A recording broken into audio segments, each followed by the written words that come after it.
Hello guys, এটা 227 litre একটা fridge. তো এই ফ্রিজে লাইন পাচ্ছে না, অর্থাৎ ফ্রিজ অফ হয়ে গেছে। তো আমরা কাজ করব, আপনাদেরকে পুরো ভিডিওটা দেখাবো, সাথেই থাকুন আমাদের সাথে।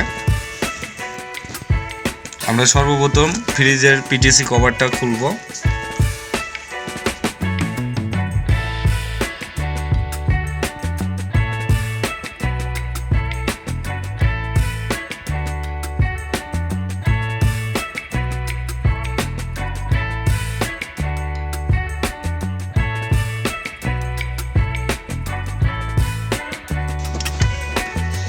এটা রিলে, এটা ওভারলোড। তো আমরা এই দুটা বার করে দেখব যে কোনটার সমস্যা হয়।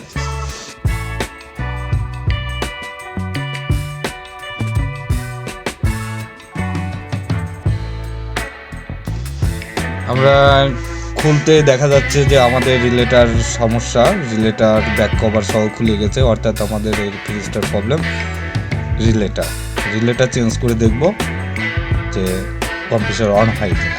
তো আমাদের সাথেই থাকুন, পাশেই থাকুন এবং ভিডিওটি সম্পূর্ণ দেখতে থাকুন।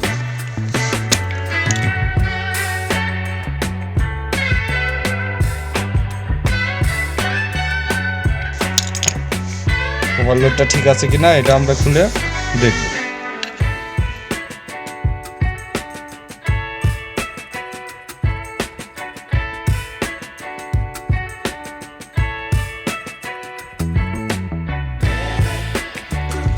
সাউন্ড আসছে, অর্থাৎ ওভারলোডটা ঠিক আছে। আমরা এখন রিলেটা সেটিং করলেই আশা করি কম্প্রেসর অন হবে।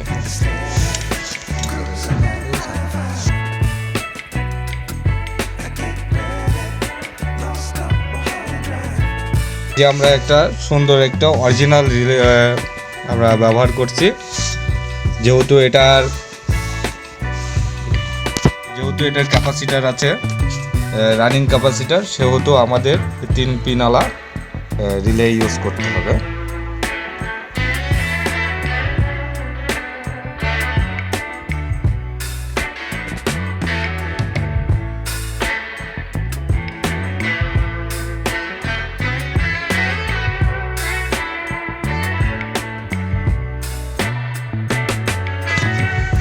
তো আমি এম্পিয়ার মিটারে দিয়ে দেখছি যে কম্প্রেসরটা অন হয় কিনা বা অনের কোনো প্রবলেম দেখা দিচ্ছে কিনা। তো আমরা এম্পিয়ার মিটারে আমরা দেখে নেব।